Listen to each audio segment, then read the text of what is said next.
So I think cytoreductive nephrectomy for renal cell carcinoma is one of the most controversial issues in GU oncology right now.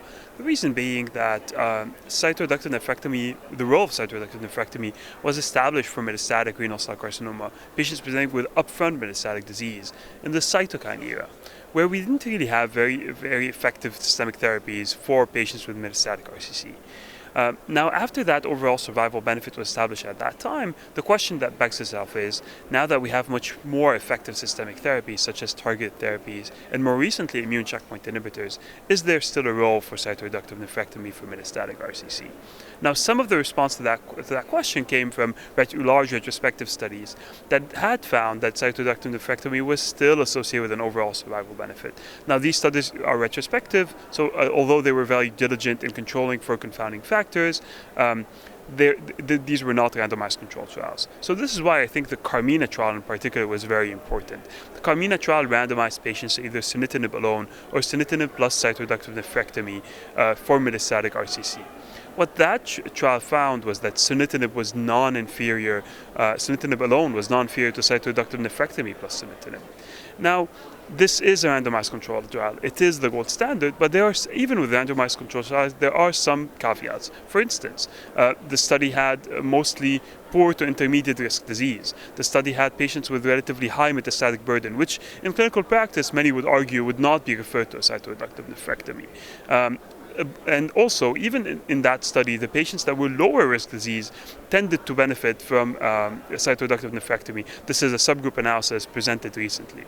So with all that in mind, the question that we try to ask is, now that we have even more effective therapies, such as immune checkpoint inhibitors, since cytoreductive nephrectomy in practice is still being performed, is there still a role, is there still an overall survival benefit to cytoreductive nephrectomy in the immune checkpoint inhibitor era? To answer this question, we looked at the IMDC dataset, which is a large retrospective consecutive series of patients with metastatic RCC. We studied with more than 11,000 patients with metastatic RCC. After removing the patients that had localized disease or the patients that had missing data, we ended up with around 4,500 patients, divided into a first-line targeted therapy treated group and a first-line immune checkpoint inhibitor group.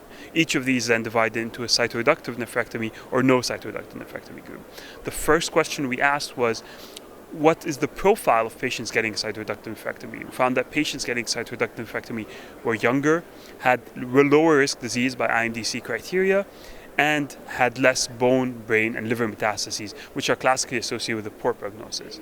The next question we asked, and I think the most important one, was, is there still an overall survival benefit in the immune checkpoint era? And we compared that to the data in the targeted therapy era.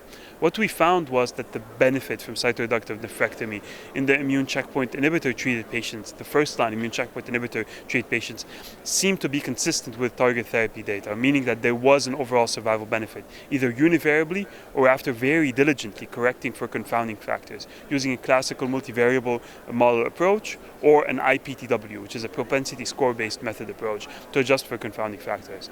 I think crucially, the extent of benefit associated with cytoreductive nephrectomy seemed consistent across the immune checkpoint inhibitor and target therapy era.